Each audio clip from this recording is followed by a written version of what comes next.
Larson steals it at Homestead. It is the 645 show live on YouTube. We're going to get ready to go. Check it.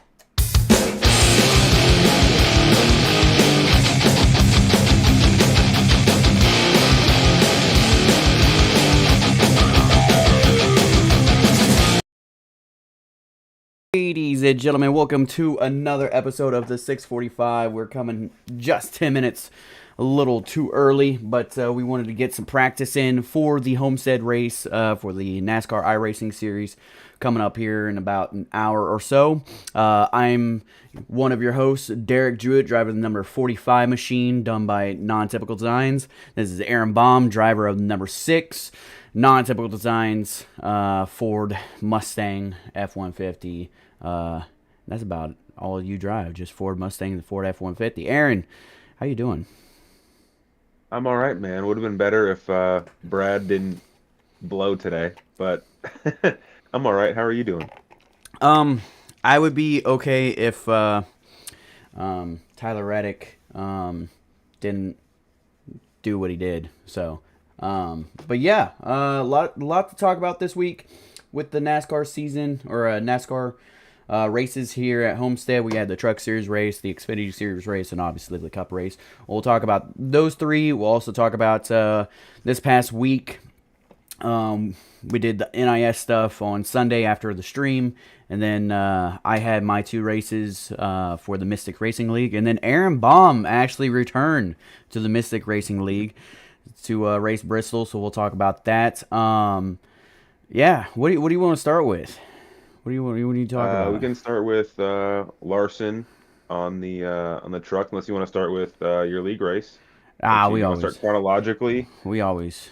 Well, I mean, I guess we could start with our NIS races, and then we can go into the Yeah, we can NASCAR start with that. race. So, after the stream ended, you could have caught Aaron Baum racing at Las Vegas. I was not live streaming. I should have. I feel like Aaron probably would be sitting here and saying the same thing, that he should not have streamed and I should have streamed based on how his race happened. I guess. How'd your race go? I think I blocked it out from my memory, to be honest with you. Like, I don't remember a ton from that race because I remember it ending really crappily. Uh, Didn't you get like a really bad like net code? yeah, I got like literally 3 feet of net code. There's been such bad net code this past week with the new build and with the new release. So hopefully tonight will be different. Homestead multi-groove racetrack. Kind of have some options. I'm not really sure. I haven't done any practice or any laps in Homestead in the next gen car this week. So we'll see. I don't really know, but we'll find out. How was your NIS experience? Well, based on my past few races, not only just with how Mystic Racing League has gone, but just in general with officials and everything. Yeah, finally got a P5, top five. That was pretty cool. Led a couple laps. Stayed up front, stayed away from trouble, and um, I think I would have had a better finish if I remember correctly. I think I would have had a better finish. I restarted first with like 20 to go, and I had the lead going into turn 3 and 4, and I just got on the gas a little bit too much coming out of the corner, and I just pancaked the absolute heck out of the front right.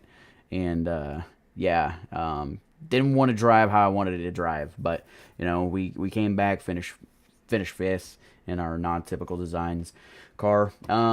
Then yeah, so you don't know where you finished, like I don't remember. it's all right. I don't even We'll, remember if we'll, I even finished all the laps. I might have. we'll block I it don't out. remember. Yeah, I'm blocking Um, that out. So the Friday night we had the NASCAR Craftsman Truck Series. It was the Baptist Health 200. That's very ironic because most of the time, and Aaron knows this, anytime I go to a Daytona 500 race, which is in Florida, and Homestead is in Florida, there's a lot of planes saying Jesus Christ hates NASCAR. So Baptist Health 200. On Friday night, Kyle Larson showcased by overcoming a late race spin, to secure a victory in the Baptist Health 200 after spinning out Larson. Jeez, why I don't even know why I try to use big words when I'm typing this stuff out. But he took the win last 10 laps. Your top five: Kyle Larson, Lane Riggs, Corey Heim, Tyler Ankrum, and Daniel Hemrick. Frankie Nunez faced challenges in his debut Truck Series race, finishing 33rd due to mechanical issues. I wanted to throw that in because I do like me a Frankie Nunez. So, but yeah, Kyle Larson spun, did a complete 360, didn't wreck the truck, didn't do anything, ended up finishing first. So, what do you think about that? Uh, I don't know, but did you see how all the paint schemes looked the exact same on those Hendrick trucks? There was a paint scheme preview, and it was like, "Sorry to our spotters in advance," and it all had the exact same looking I stuff. I just thought that was funny. I was going to Um, say, especially with this race that happened today, there was a lot of like blue paint schemes that kind of there matched the was wall color, um, Chase like Elliott had that teal color. Chase Elliott, Tyler Reddick had a blue car. Denny Hamlin had a blue car. Bubba Wallace had a blue car. I mean, Alex Blowman has a blue car all the time. So, I guess he didn't really blow today. That was Ryan Blaney. We'll get it to that. Yeah, Mo- Larson. I mean, it's one of those things where like, just how good is Hendrick engineering for him to spin and still drive his way through the lead? Like, it's those aren't slouches. Like those guys still do this for a living. It's just that insane the difference between Kyle Larson and the truck field. It's just crazy. yeah. Then the Xfinity Series, it was the Hard Rock Bet 300. I like that. It was the first Dash for Cash race. So Saturday, Justin Allgaier capitalized on a late race restart to snatch his victory from Kyle Larson, who had a dominant race. Allgaier again marked his second consecutive Xfinity Series victory. It secured him a $100,000 Dash for Cash bonus. Your top five were Allgaier, Mayer, Hill, Larson, Smith. Larson expressed his frustration over the final restart, feeling like it cost him a potential win despite leading 132 laps. There is only one driver in history in NASCAR as of right now that has went and swept the entire weekend. Not once, but twice. Do you know who that is? Dude. Mr. Kyle Busch. Kyle Busch. Listen, I was one of you guys that hated Kyle Busch. Um, I never liked him, and then the Chicagoland race where it was Kyle versus Kyle, and he said, if you don't like that type of racing, don't watch. And I was like, he has a point. That was a good finish between Kyle and Yeah. Kyle. That was a good finish. And I started liking him, and then he kind of fell off when he went to RCR. But um, I'm not going to deny that Kyle Busch is one of the greatest NASCAR drivers to ever race. I'm not going to deny that. I might not like him. I might not hate him. But, same thing with Kyle Larson. I don't like him, but he's the best thing since, Jesus walked on water, apparently, to everybody in the NASCAR community. Yeah, I'm glad that Kyle Larson didn't sweep, in my opinion, just because I don't like him. So, That's fair. yeah, I I wish mean, Tyler he was Reddick. really close to it. You can thank your boy Sam Mayer for jacking his rear end off the ground on that restart. Well, maybe he should have gone on the restart. Uh, Maybe he should have, but yeah, that race was shaping up to be like, okay, can he do it on Sunday? Like it was, and then all of a Yeah, sudden, it well, it just doesn't wasn't. even And you're like, matter. oh, yeah, Yeah, well, doesn't even matter. yeah. I want to say that in Larson's post race or post win interview today, he mentions the heartbreak from losing yesterday. It's like, okay, that's a bit of a strong word there, Kyle. Like you win all the fucking time. Like you know what I mean? Like Yeah, the heartbreak. Like he's Sheldon Creed coming up. It's like, dude, You won trucks. You're gonna win that. Calm down. It's not heartbreak, but congrats, I guess. Yeah, yeah. Um, One thing I wanted to talk about before we get into the Cup race, um, Wyatt Miller. I don't know. Do you know who Wyatt Miller is? No, I don't. Okay, so he is the son of Kelly Earnhardt, nephew of Dale Earnhardt Jr., grandson of Dale Earnhardt, great grandson of Ralph Earnhardt. Mm. Raced his second race at Hickory Friday night. I think it was Friday night, and got the win. If you Wow. don't know anything about the Earnhardts in Hickory Speedway, every Earnhardt has raced there. Every Earnhardt. Ralph has one there. Dale Earnhardt has one there. Um, Junior never got a win. Carson, his older sister, ran there. His mom ran there. Um, for him to go in there and win a race in his second attempt too. He finished second a couple weeks ago, and I thought he was going to dump the kid that won, but for him to show up and get his second win in a junior motorsports car, that's pretty awesome. So and to add another Earnhardt, excuse me, Earnhardt, I'm getting choked up here. Get another Earnhardt in victory lane at Hickory is pretty awesome, pretty dope. Yeah, that's cool. Anytime you have like the bloodline continuing, especially something like that, at a place like that, that's super cool.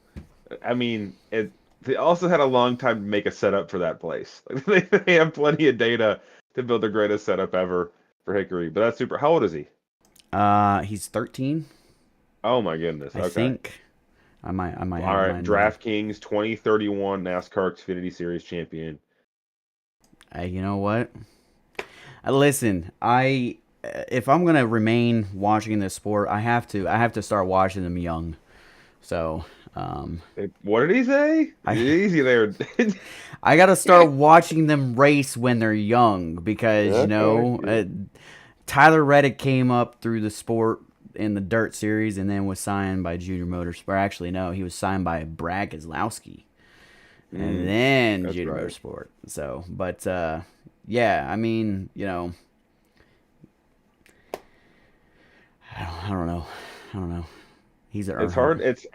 We're getting to that crossroads point, where majority of athletes are younger than you, so it's like how do you stay with it, Yeah, and rooting for somebody younger than you because it kind of comes to that point where it's like it's just a guy, wearing the jersey that my city pays for. He has no allegiance to this place. But besides the point, I'm facing a crossroads too. I'm gonna switch to Priest, I think, when BK retires, and then ride Priest for a while, and then try to maybe move to like a Zillage or move to somebody, a young guy. I don't know. I don't want to talk about it. It's gonna be a sad day. yeah. I just realized that Tyler Reddick's been racing in the Cup Series for 5 years. So Wow, yeah, how fast it goes by. yeah. Dude, how many years has fucking Chase Elliott been in Cup Series? Like 12 now? Yeah, because Like, he took over when Gordon retired, so that would have been 2016. So yeah, and he and almost he did 10. some stuff. He did some stuff like in 2015 as well, like in the Yeah, 25 car, yeah, I think. yeah. It's crazy because he still feels new. Blaney still feels new. Bubba Wallace feels new still. It's crazy. The internet does a good job of keeping athletes young. Um, I guess we could talk about the race. You spoke, Bubba and Blaney. Um, as you said in our group chat, today was very boring, except the restarts. And I would agree. The restarts. I didn't watch the main broadcast because I have Max. Um, so I've been watching in car cameras, and I was flipping through a different couple. I watched Bubba for a little bit. I watched Tyler for a little bit. I watched Blaney when he blew up, just because I was like, was there anything, that was off with the sound, the RPMs, anything? And no, it just died. I was like, that's weird. I watched him for like 5 laps going. And the RPMs were good, everything sounded good, and just poof, dead. I was like, huh. Interesting. Dude, 2 out of 3 races for him to blow up. Yeah, he's had a really rough season. So I don't think he's finished a race yet this year. Is that right? I might be wrong. Actually, no, he has finished because he finished Atlanta, but yeah, he's had a rough season so far. Um, Wow. yeah, yeah, good old young Ryan Blaney. But yeah, tell us what did you think of the race from stage one all the way to the end. Yeah, so it was apparent that Hendrick brought some good pieces today with Bowman winning the pole and Larson obviously good there. It seemed like Toyota had an advantage too. It seemed like the Toyotas were running well. I'm not sure who the highest place Ford was in the beginning of the race. Might have been like a Gregson or somebody up there in the top 10. But yeah, like apart from C Bell just spinning it without hitting anything, kind of apart from the restarts. Granted, every initial restart at Homestead with this generation car, any multi-groove racetrack that's wide like this, um, restarts were awesome. Between the drop the green flag to about 10 to 12 laps after, where everything's getting shuffled out, awesome to watch. You can see the driver's true talent come out at that point, and then all of a sudden, everything gets strung out, and it becomes it. Then the Homestead races almost like it's a 3 mile racetrack. It seems so long to get around that place when it's all strung out like that. And it kind of remained, the couple battles here and there, but it takes forever to line one up. It seemed like because you were watching in car just as I was. It seemed like it took forever to build the momentum to get close enough to try something, and then it would take 5 more laps, and before you know it, stage is over, and there wasn't a ton of passing. People were complaining about tires and complaining about handling, which is cool, but it goes back to what we've said all along with drag at tracks like this. There's so much drag coming off these cars, it makes it very hard to get up to somebody and then have the performance to pass. And we saw that on full display. I'm not sure what the teardown's going to say about this. I'm not sure what Actions Detrimental is going to say about this, but I did have the broadcast up because I do the picture in picture. I'll have the in car and then I'll have the top half be the broadcast. So I'm watching both and I have it all timed up. They ran out of stuff to talk about, at certain points where it was just single file. And you look at like, yep, about a 1.2 gap between cars and lap times are similar. Very little passing. People would try it, once, but essentially the multi-groove racetrack seemed to throughout the day seemed to have transitioned just to a one groove racetrack. So it's almost like, you have this whole wide space to make a lot of passing and do a lot of cool stuff, and it kind of goes away after the restart. But that's what I saw in the main broadcast. Um, Restarts were awesome. I mean, I would venture to say that was some of the most fun to watch all year long. But knowing that that was going to be kind of how your deck was shuffled for the rest of the stage, um, kind of blew. Yeah, and I'm going as a NASCAR fan. I'll put my cap on for my NASCAR fan. The restarts were amazing. Just seeing them go 6, 7 wide going into turn one on the restart. As a Tyler Reddick fan, let me take my NASCAR hat off, put my Tyler Reddick hat on. Those restarts sucked because the amount of times Tyler Reddick got behind somebody and there was just like he would get split and he would have the momentum and then just somebody would chop his nose off and be like, oh, I'm too scared to be doing this. Like Noah Gregson was one, Chris Buescher was one, Alex Blowman was one. I'm like, dude, just punt them out of your way, man. Like the amount of times he had a restart and like they just parted seas and he just stood where he was and then he would be like, okay, here we go, and then, oh no, I in your way now. I'm in your way. I'm like, dude, like The dirty bubble. yeah, like it was very very annoying. But yeah, like I said, Ryan Blaney blew up. There was nothing that just indicated it. It just blew. When He one of the strongest cars all day as well. Yeah, he was sitting third when that happened. low key, kind of wish it didn't happen because the fastest car, again, putting my Tyler Reddick hat on, fastest car during that run was Tyler Reddick. And he was Mm. catching everybody. And I was like, okay, here we go. Here we go. And then when that caution came out, uh, I listened to a lot of different people's audios. Like I said, I flipped back through a couple. One thing that like really um, stuck with me was Tyler Reddick saying, "Is it going to be an overcast for the remainder of the race? Because if so, we need to go a click down and be a little bit looser." And then his team looked into it and saw if it was going to be an overcast or not. And then they made that decision. I don't know if they made him looser or not. But yeah, that was something that like I was like, I've never heard of that before. If like, hey, it's gonna be overcast, be a little bit looser, um, whatnot. So I thought that was interesting. I wanted to get your opinion on that. Yeah, so I can only venture to guess what they're talking about. I think I have a pretty good idea. It goes back to, it reminds me of an old race, I believe, or old qualifying, I believe, at Pocono.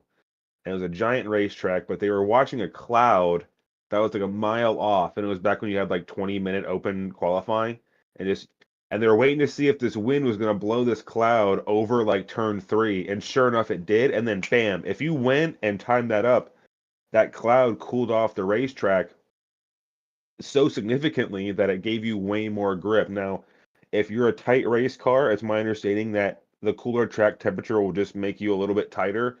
And if you're loose, it might make you just a little less loose, is my understanding. So it just gives you a little bit more for tire grip, which can also be a detriment. So if you're already snug and it becomes a little grippier, you would think that it would yank your front end to yank the rear around, but it doesn't. I've heard it just becomes just overall tight. So that's probably what I'm venturing to guess he meant, is that if it's shady and this track cools off by a significant number of degrees, 4, 5, 6, 7, 8 degrees plus, then yeah, we're gonna need it to be a little bit looser to be a little bit more malleable over the course of the run.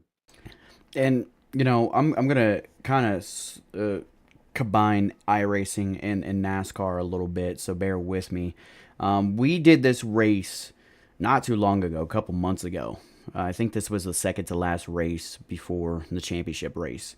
Um, so what I took in from doing that iRacing race, that the NIS race, run the bottom until you're like 15, 20, 25 laps into the run and then go up to the wall.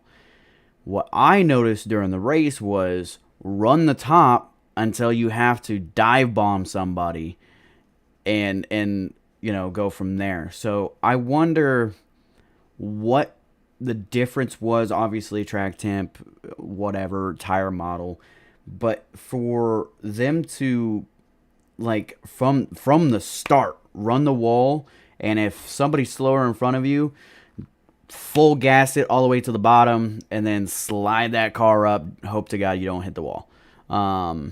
That's how like every pass happened today. Yeah, the lead, that's how the lead was changed a couple times, especially during that last part between Blowman and Bubba, and um, Larson and Blowman. So if you haven't already noticed, I don't like Alex Bowman.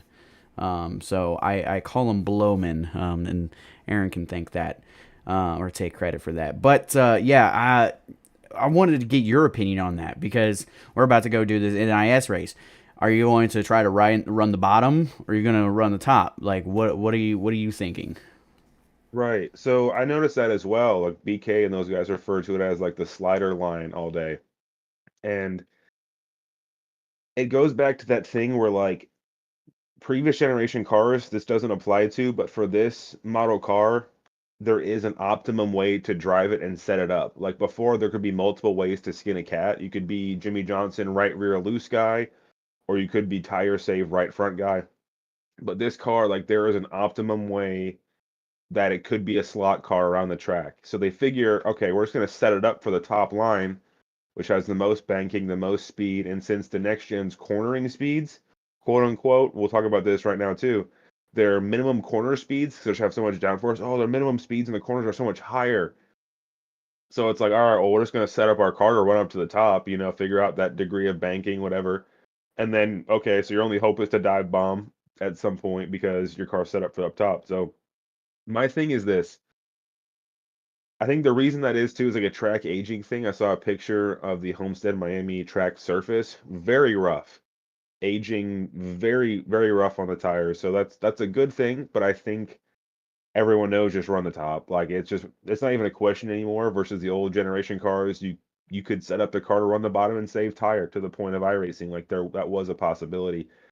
Um, Watching BK's in car, like you watch on Max as well, you have the RPMs, gear, mile per hour, and at a certain point in the run there like, towards the middle part, I was watching it, and his speed in the mid corner dropped to below 130 miles an hour.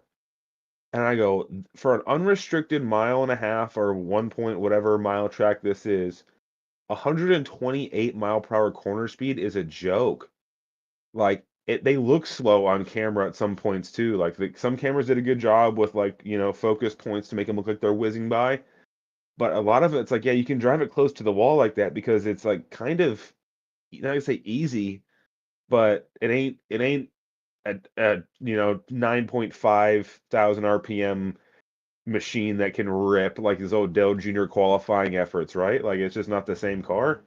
But I noticed that too. So I think everyone just sets up their car to run the top, and whether you want to make it looser and try to put it in your driver's hands more or make it stable and just stay planted, that's kind of I think those are probably the setup questions.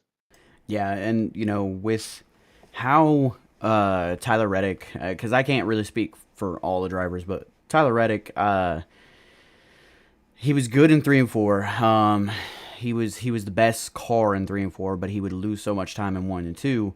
And towards the end of the race, they were like, "Hey, like you gotta run kind of like that bottom lane, middle lane. That's where you're losing." And he's like, "Can't too loose." So there was a couple times that, and it was cool. I got to see him get into the walls. Like, man, it sucks, but that's really cool. I can see the car get into the wall. But yeah, like I said, Kyle Larson goes and wins the Homestead race. He's locked in. Now there is only, well, I don't know how I want to word this because technically there is a multiple team win because JGR won 3 in a row, but there is a team now that has 2 drivers locked into the playoffs with William Byron winning the Daytona 500 and now Kyle Larson. And then you have Josh Berry and Christopher Bell. Martinsville is next week. What are you thinking? We've seen a lot of drama at Martinsville. Do you think it's going to live up to the hype this race, or do you think the hype is just on the playoff race for Martinsville? See, that's a great question because it's one of those ones where what tire does Goodyear bring? That's a question. Are they doing the option this week? Has anyone said anything? I have not got confirmation on what they're doing. No. Okay.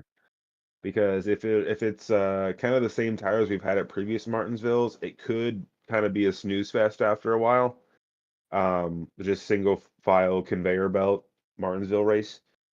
But if we've been trending the same direction with Goodyear all year, which is that they have been listening, making a tire that degrades, we might have a good race. We might have a good race. I think a couple people that are going to surprise us. I think Hocevar is fast.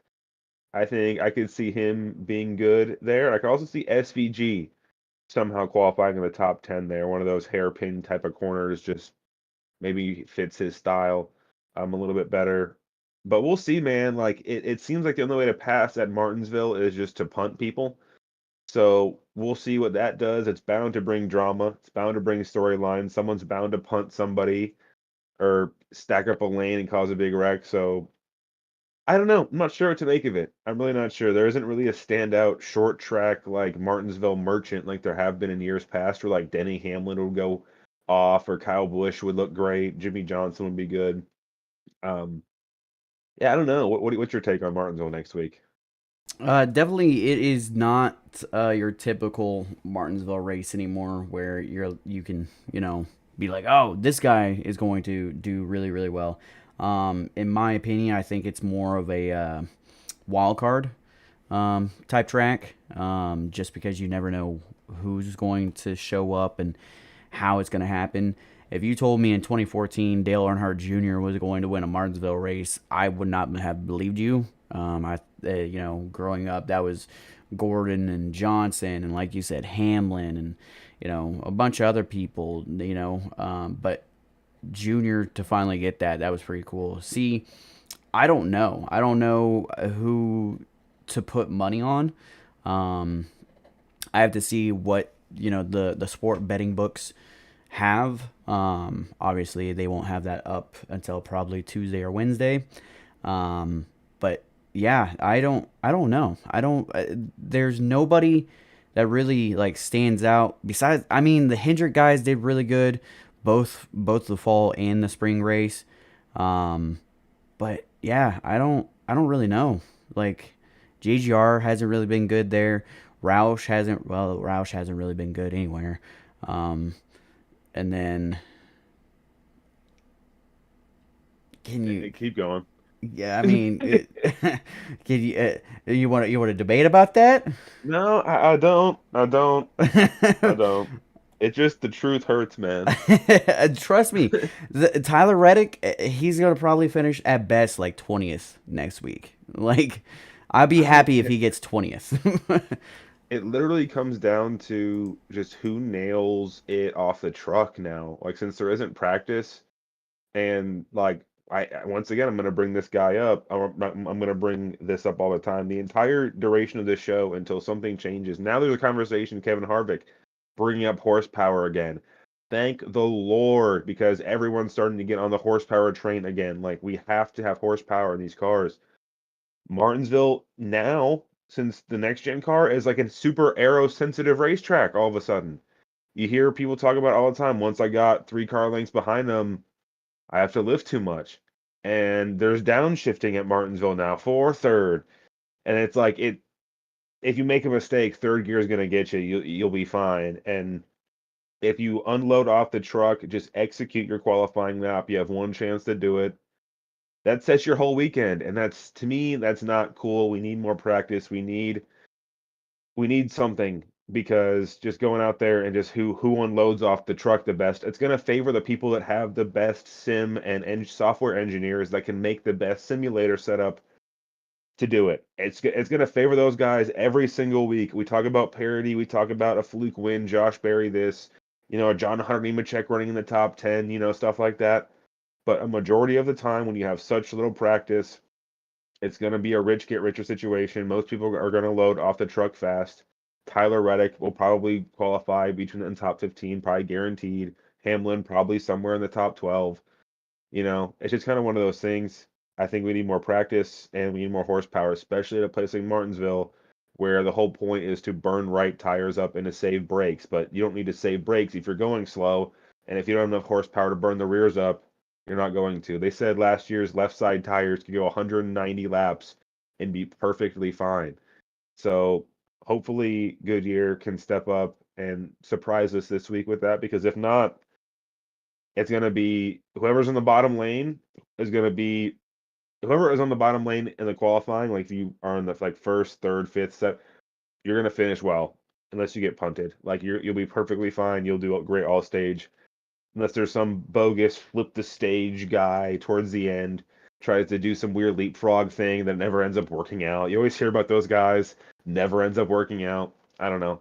I have moderately low hopes for a good race next week. It's just being the critic NASCAR fan in me. It's just I'm not going to beat a dead horse, but it's something has to change, because Martinsville has been the topic of really very powerful across all media. The teardown, Dale Jr. download, actions detrimental, door bumper clear. Martinsville has been a topic of conversation because the racing there has been so crap the last handful of years. You know, people have come out with the video titled like "Something Has to Change," like these big massive titles, and it's like, yeah, Martinsville and Richmond have produced some really big stinkers over the years. So I'm not too sure. And I'm glad you brought this up because I know we talked about it. I completely forgot about it. And I told you this would be a great thing to talk about for the podcast. There has to be more than 20 minutes of practice. There has to. I have listened to so many, I've listened to the Dale Jr. Download, Asher Detrimental, Dora Marper Clear. I've listened to a bunch of different drivers saying that they're not technically saving money running 20 minutes of practice. Because what they're going to do, NASCAR is going to be like, hey, we're going to save you guys money. We're going to save you guys equipment. We're going to give you guys the money or whatever to go and do your own thing. They're going to take, for instance, Denny Hamlin said, they're going to take $1 million, save $1 million, for instance. The NASCAR teams, Roush Fenway, or Roush Keselowski, sorry. And then the Hendrick Motorsports, JGR, 2311. They're going to save $1 million. And what they're going to do is they're going to put that $1 million, and they're not going to pocket it. They're going to put it in resourcing and sim time and working to get these drivers and these teams better at these tracks.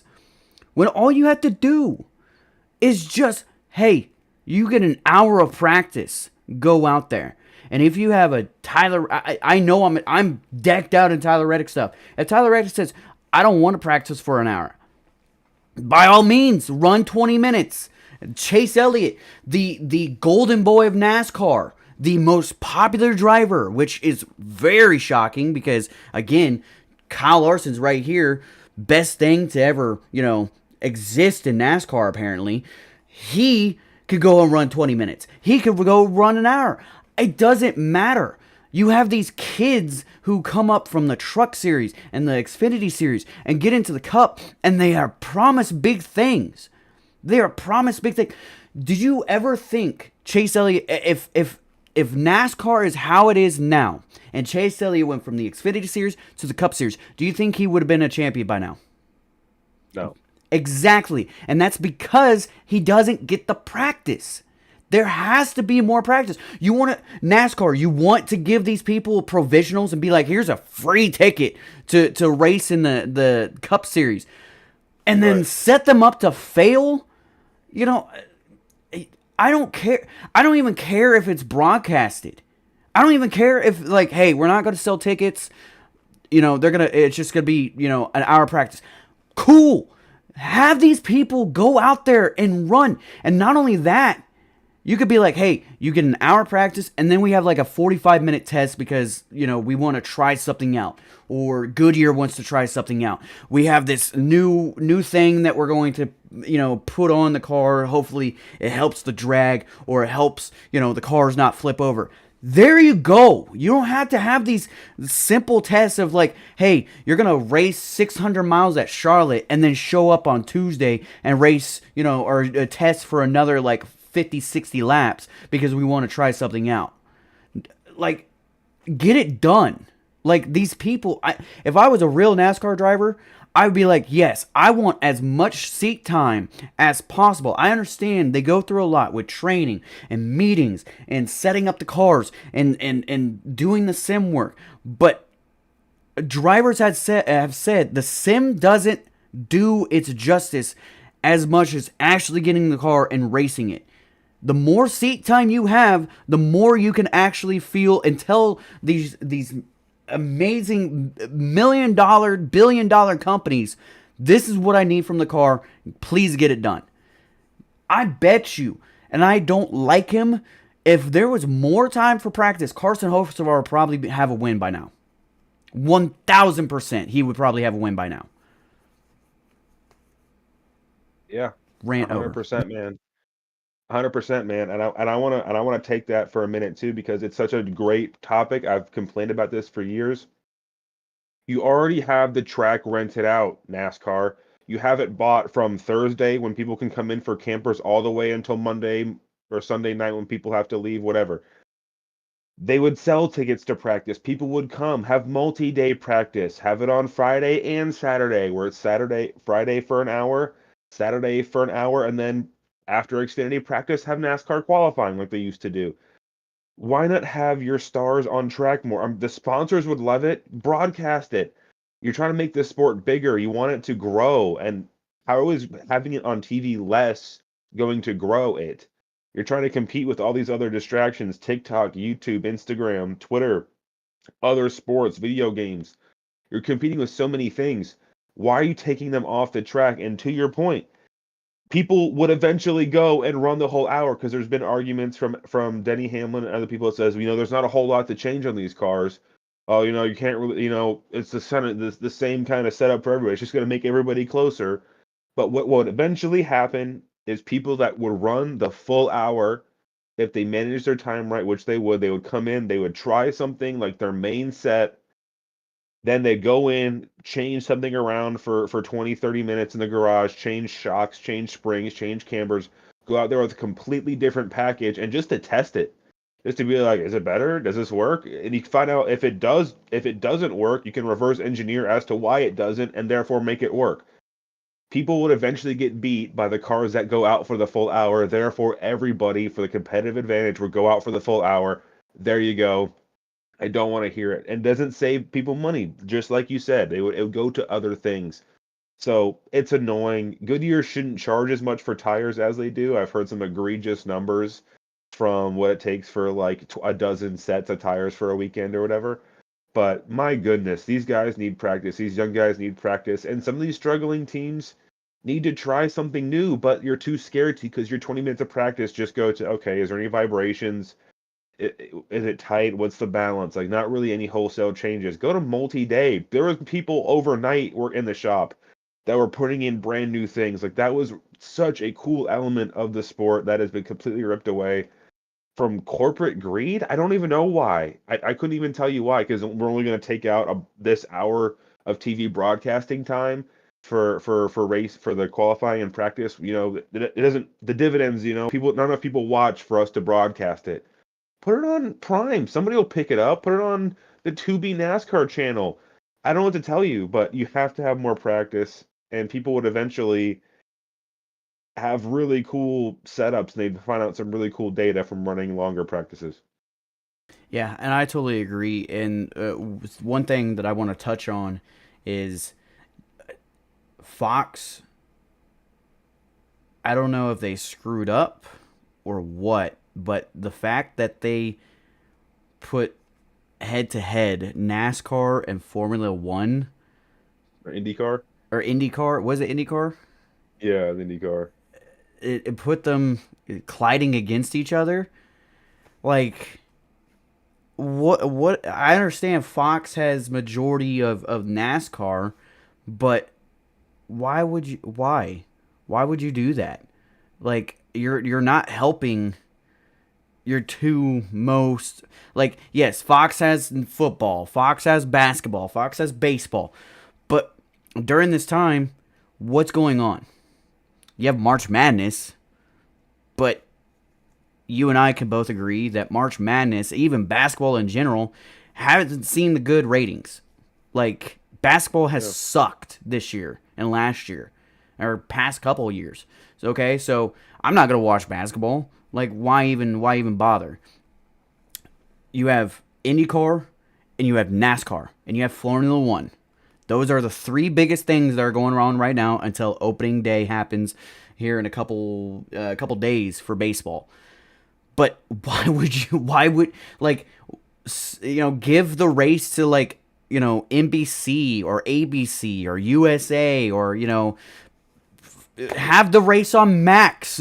Like, I don't Yeah. understand. Like, I don't care if I have to go and watch a NASCAR race on Peacock for a day because IndyCar has Fox.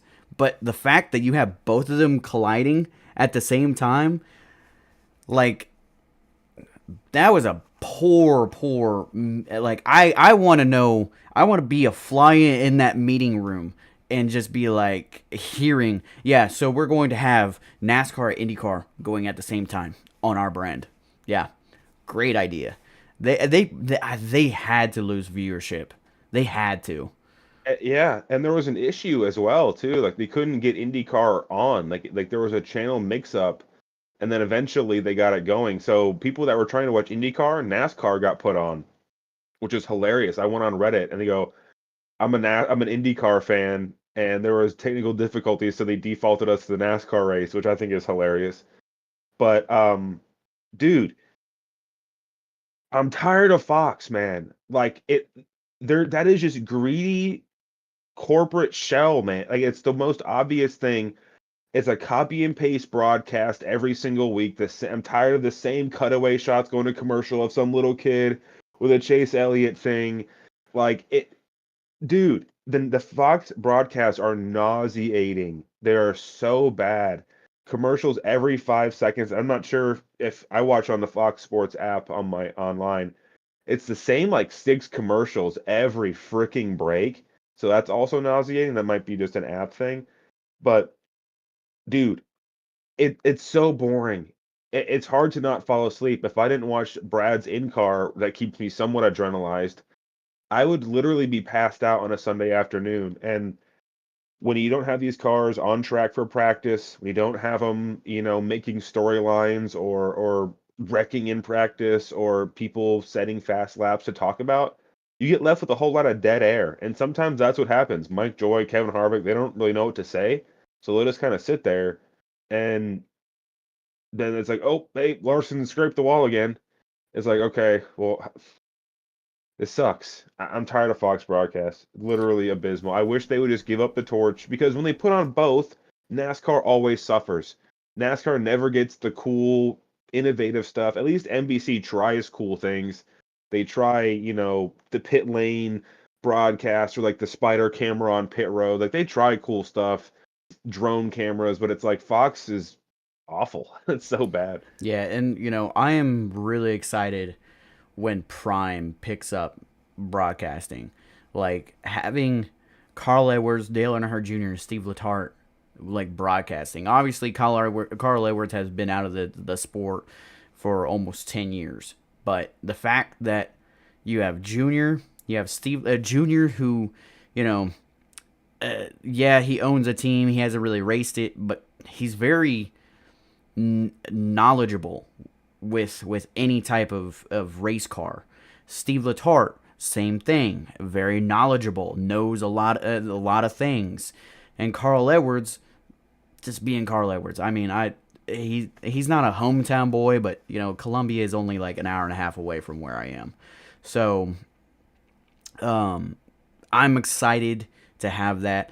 And then coming up here in a few weeks, you have the Prime documentary series of Dale Earnhardt on Prime. I'm excited about that.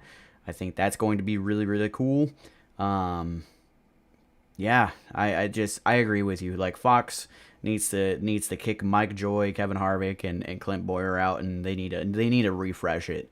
And and going back to the Coda thing, the battle for the lead between Kyle Busch and um, Oh. Bell, there was people that were watching it that didn't get to see the lead change because there was a commercial break. And even worse, if there wasn't a commercial break, the pass for the lead was cut off by the stadium section stadium. Exactly. And Kevin Harvick even went, ugh. Like there was an audible sigh from when that happened. I'm not gonna rant too much harder because I'm gonna blow my load on it, but I can't wait for it to go somewhere else, dude. It's getting really old as somebody who watches the broadcast, and I want the broadcast to be good. I rave all the time about how commentators affect how the viewer receives the sport. You could listen to Australian rules football, which is one of my favorite sports, actually, because the commentators can make it sound like good versus evil for the next 1,000 years depends on this game. And you are so invested at home, you're like, oh my God, they could announce grass growing and make you want to stand up off your seat. These guys are driving race cars around, a very dangerous, reckless, awesome sport, and it'll put you to sleep like ASMR. And it's super annoying to to to give my Sunday to that, like, and just that be what I get out of it. A bunch of commercials, which are annoying, and then when there isn't commercials, crap racing and a crap boring broadcast. I don't know. I give today's broadcast. I literally give it like a D plus. I had such an awful time watching the broadcast. I was so thankful for the in car on Max. Yeah, and like like you said, Fox just needs to refresh it. So, um, anything else from the NASCAR weekend? No, I think we're all good on that front. I think we're ready to move on to our league experiences. League experiences. Um, like I said though, one thing I wanted to touch on before we go to iRacing is that there was a lot of cool paint schemes. Like Bubba Wallace had a Bubba Yeah, the Wallace had Columbia it. scheme was cool. Um, the blue version of this car right here. But you know what also is pretty cool? What's that, partner? Non-typical designs. Okay. Uh, I'm sorry. I'm sorry. I was trying. I was trying so hard to tee it up. And I was like, I was thinking about this all day, partner, all day. I was like, okay, all right, a lot of blue paint schemes. How am I going to rope this one in? But non-typical designs, sponsored by or sponsoring us and the show. As you see on the screen, this beautiful uh, non-typical designs Ford Mustang in the Xfinity series for yours truly, Aaron Brom. Aaron, we had some technical difficulties. You wanted to talk about the paint scheme yet or last stream, but we didn't have it up because I didn't know you wanted to have it up. So, I um, mean, yeah, I'll put one together. I want to shout out Colton Loomis at Non-Typical Designs for throwing together that beautiful non-typical number 6 down there in the bottom left corner. That thing has driven me to so close to a 4.4K. I'm at 4,399. So in this NIS race at 8 o'clock tonight, I need one I rating to be in a 4.4. But I did a lot of my heavy lifting this week with that very car down there. I believe that is Arca, if it's not the Xfinity car, but Arca car looks damn near it's identical. the So, it's the Xfinity. okay, well, the Arca looks super close to that, and it looks awesome on track. So shout out Colton Loomis, hit him up, Non-Typical Designs on Twitter. Dude is a legend. He makes all original stuff, and he does that lickety split. Yeah. You seen that yeah, video? yeah. Yeah. I mean, you nailed it right on the head. Non-typical designs does an amazing job. Colton Loomis does an amazing job. He's made all my paint schemes for this year. I used to have both of us had a painter that made us paint schemes, and yeah, it was cool getting copy and paste type stuff. But now we have an actual painter that will put together one of the most best paint schemes ever. If you haven't already, go look at my Twitter, Derek Jewett 2. The only way you're going to see my newest paint scheme, which was only supposed to race once, has almost like 35,000 views. So, but yeah, that was supposed to be done for this weekend. He was supposed to give it to me, and he gave it to me on Tuesday. I was like, this is amazing. So he surprises me every single time. Colt Loomis is an amazing guy. So shout out to him. Check us out with that. I was going to put our cup cars for the graphic, but somebody has to drive 99 for cup. So Yeah, the um, 6 would take him, literally. yeah, we couldn't do it wouldn't make sense to put 99 and 45 because we're the 645 show. So Yeah. yeah, yeah. All right, let's get into some ice racing. Did you do Yeah. anything before the league race? Just grinded the new ARCA car, which I will talk about for like a minute. New ARCA car, as you've heard, very tight. However, they're listening. The community is listening, and they're supposed to loosen the setups a little bit, make them a little bit require a little more to drive. But the body style is awesome. You can get razor close to the wall without twisted sistering it, and it is awesome. Been learning a lot there with dirty air. That's going to be a concept that the more you do ARCA, the more you'll think about it in every other race you do, because it's that dang uh, destructive when you're in dirty air. So did a lot of new ARCA, like I said, have become very close to a 4.4K for the first time. Lost my A license because I got a lot of bump drafting. You get a lot of like, 4X's from people bumping you and 2X's and stuff from like hitting people hard. So um, safety rating's gone down, but I know that'll go back up. Not really too worried about it, but just really did that, and then spotted Derek for his race, right? And you want to talk about how that went? Yeah. Well, so you spotted me for Thursday. You weren't there for Wednesday. Typically, you were there for Wednesday, but not Thursday. Yep. Um, but yeah. I'm gonna back up just real quick. So I made a announcement over the weekend, stating that I was going to continue to race. That I'll finish this season off and see where I stand on if I want to continue to race. Um, but I at least want to finish this season off just because of the sponsors, who invested in me, and everything else. Aaron, who has invested in me, Harris, so many people. So I owe it to them to continue to race, and I owe it to myself to continue to race. Um, like I said, after this season, I'll evaluate and see if I want to continue to race. So I made that, and then the truck series made me very very humble after that post, because that race was not good. I started like top 10 and ended up getting to third. Raced Adam Holston, who was the A car, for second. Just a racing deal. He came down. He came down. I came up at Bristol, and we slid into the inside wall. I didn't have too much damage, and I thought because of how I hit the wall, he wouldn't have had too much damage.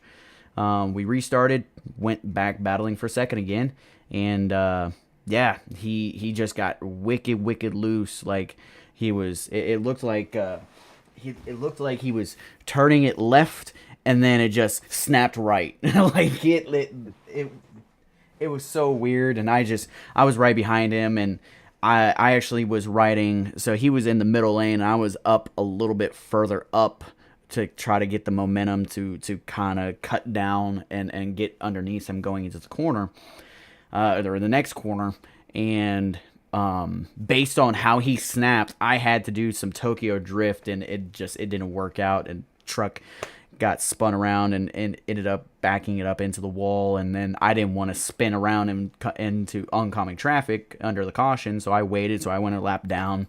Then, as typical how my races go, I got caught up in all the other wrecks and went 6 laps down. A couple of the laps were my fault because I wasn't paying attention where the pace truck was.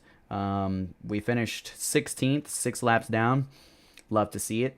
So I went into Thursday, the Xfinity Series race, kind of just like, hey, you know what? I'm just gonna run 20th. Like that's been our thing.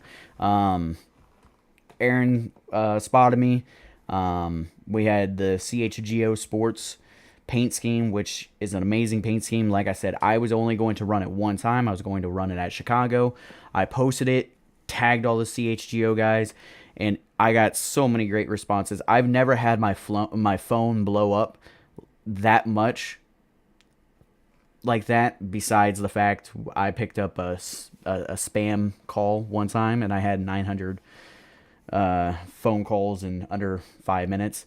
So yeah, that was as close as that was. So beautiful paint scheme. I love it. Colton did an amazing job, and it drove really really well. We had some tough situations. I mean, during that day, I was at work and I just, for some reason, I just felt something came over me, because I was like, I need to get in, get out. I need to be so quick. I gotta be fast. This, that, the other. And the first couple things that happened during my day just was like, hey Derek, it's like, slow the fuck down. Like, take your time.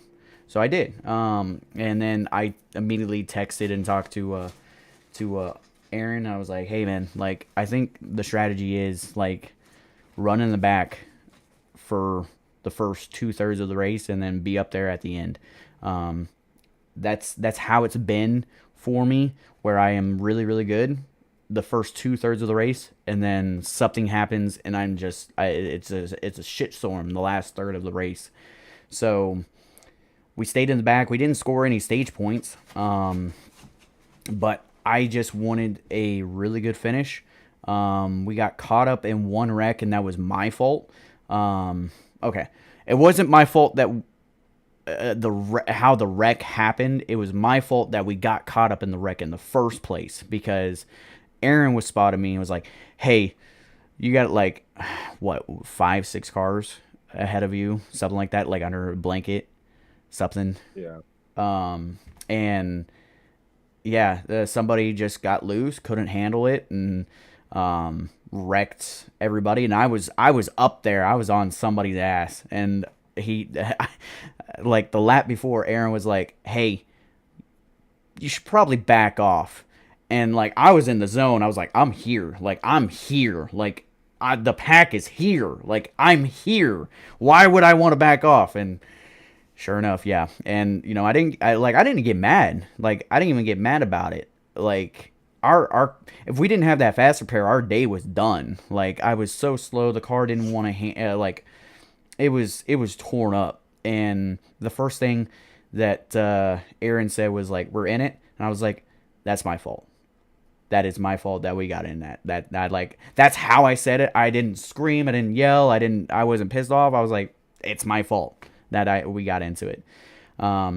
Luckily we had that fast repair, and we had a long green flag run, and I think we were probably the top, I don't know, what do you say, top three, like, fastest long run. Yeah.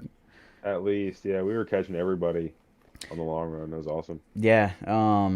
We restarted 14th, the last run, and ended up going and finishing fifth. And yeah, that was pretty Congrats, by cool. the way. I appreciate it. If you haven't already, I let my emotions out after the stream. I cried like a bitch. So Mm. but as I've said to everybody's like, you cried on stream over a video game. Yeah, sure, this is a video game. Yes, I take this seriously. I put in a lot of hard work. A lot of hard work. I think if anybody can vouch for that, it would be Aaron, because he has seen the amount of work that I've put myself into. I come home after working a 13, 14, 15-hour shift and get on here and race, for 2 hours trying to figure something out. And I don't want to talk too much about myself, because we still got Aaron's race to talk about. But yeah, I dedicate myself to whatever I'm doing. Like, if I was still doing baseball, I would be practicing even during the off season. If I was still doing football, same thing. If I was doing track and field, same thing. I would be doing anything and everything I can to be the better player than everybody else. And that's how I am. I want to be the better racer than everybody else. I put in the work. I grind and grind and grind and grind and grind. And when you grind as hard as I've been going, and you have nothing to show for it, it's very, like, demoralizing. So yeah, I've been wrecked out almost every single race, and to get a top five finally, sure, it wasn't a win, it wasn't a podium finish, it was a top five. If I had, I think if I had maybe what, 5, 10 more laps, I probably had fourth. Yeah, definitely, Um, definitely. but there was a good chunk that last run where Aaron was talking to me, and I'm not gonna lie, it was like the Charlie Brown teacher, wah wah wah wah wah wah wah wah wah wah, and it wasn't because his mic sucked. His mic's great. It's just I had that little dial in my head that I just turned him off and turned everything off, and I was just lasered. Like, I was boom. Like, I am not making a goddamn mistake. I'm doing this. I'm going to finish in the top five. No one's going to screw me over. And I think Aaron noticed that because I there was only one time I noticed you said breathe. Like you're like breathe. I was like, whoo, like, you know. So, but we finished fifth. Bristol's such a hard track, man. Like, yeah, top five there.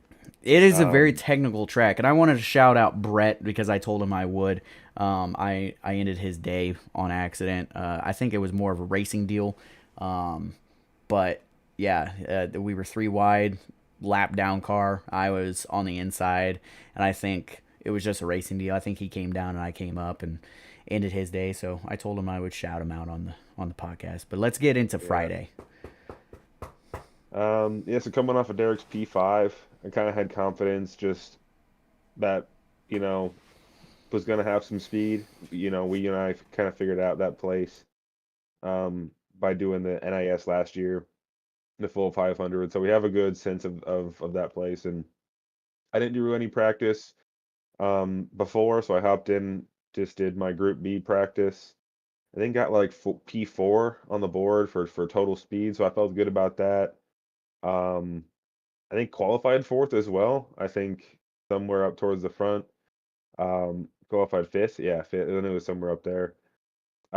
So I was happy with that. I kind of wanted to fall back because I didn't trust anybody. I kind of was expecting some carnage, so wanted to go to the back of the field, but wasn't allowed to.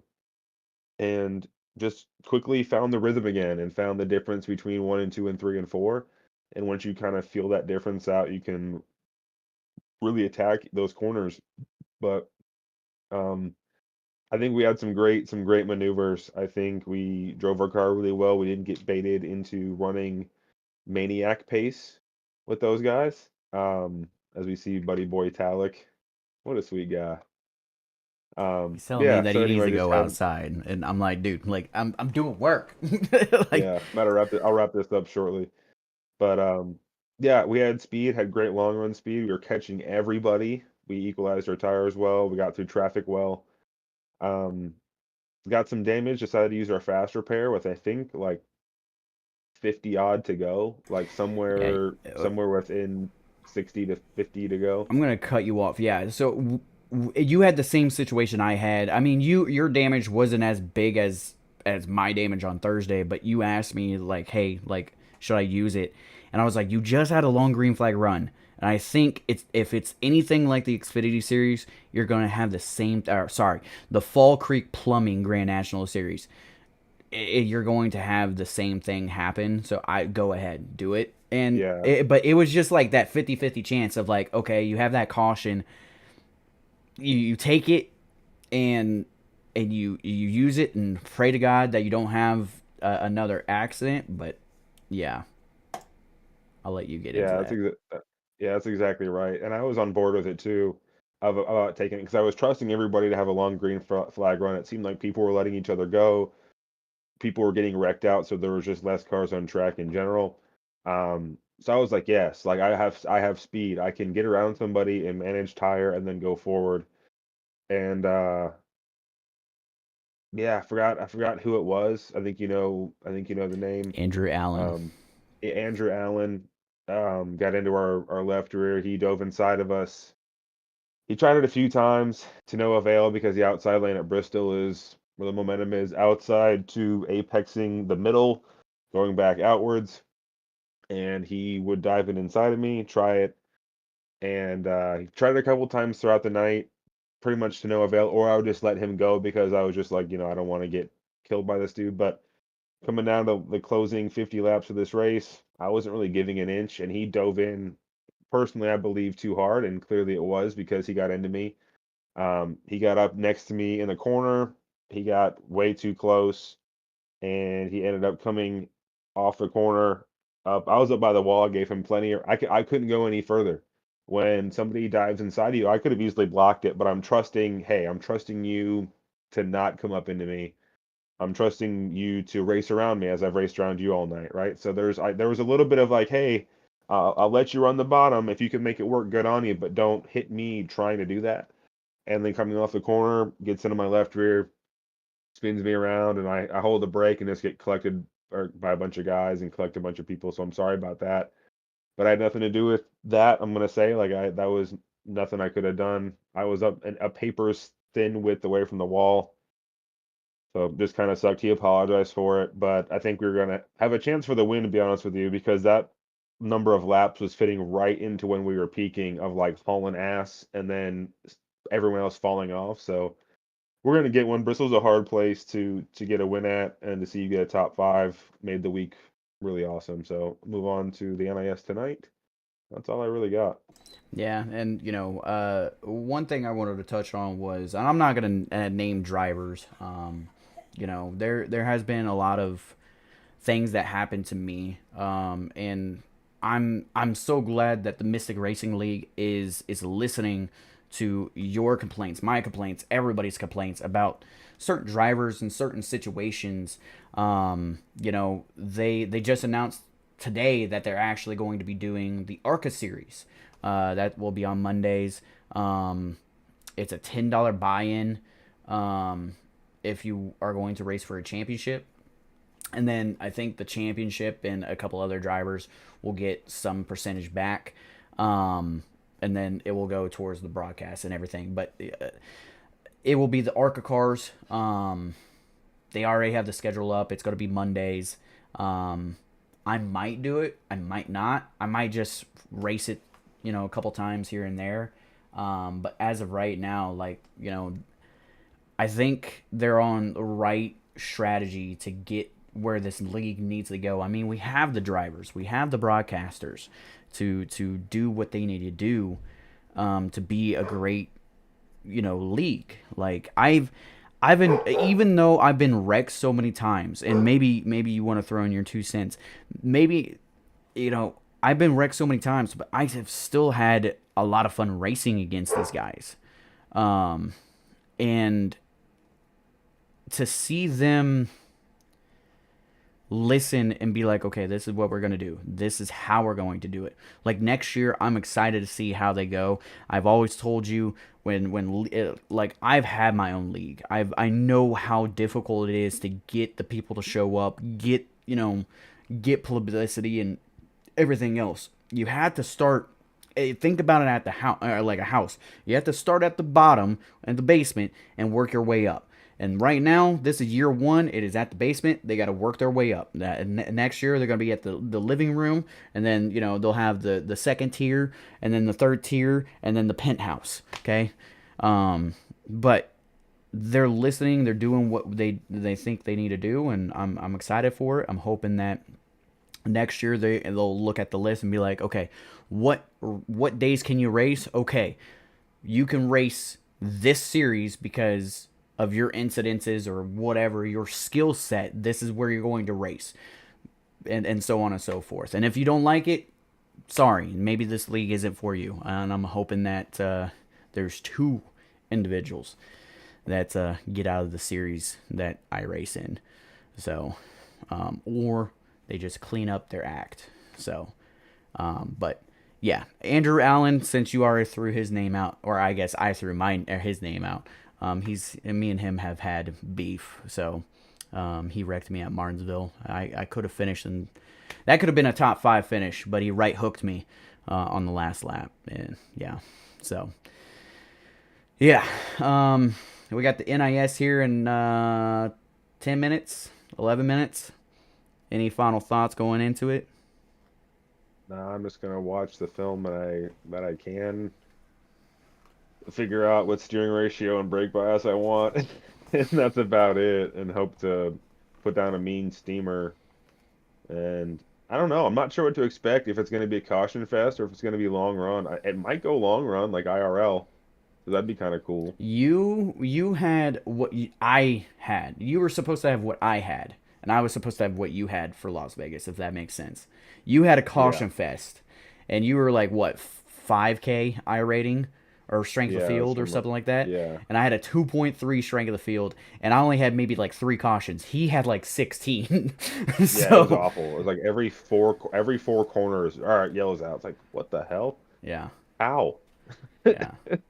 So, yeah, I'm excited. Hopefully, we can grip it and rip it at the top. So, Talik is telling me he needs to go outside pretty bad. So, Yeah, and I also need to go outside before this race. do I gotta walk you real quick.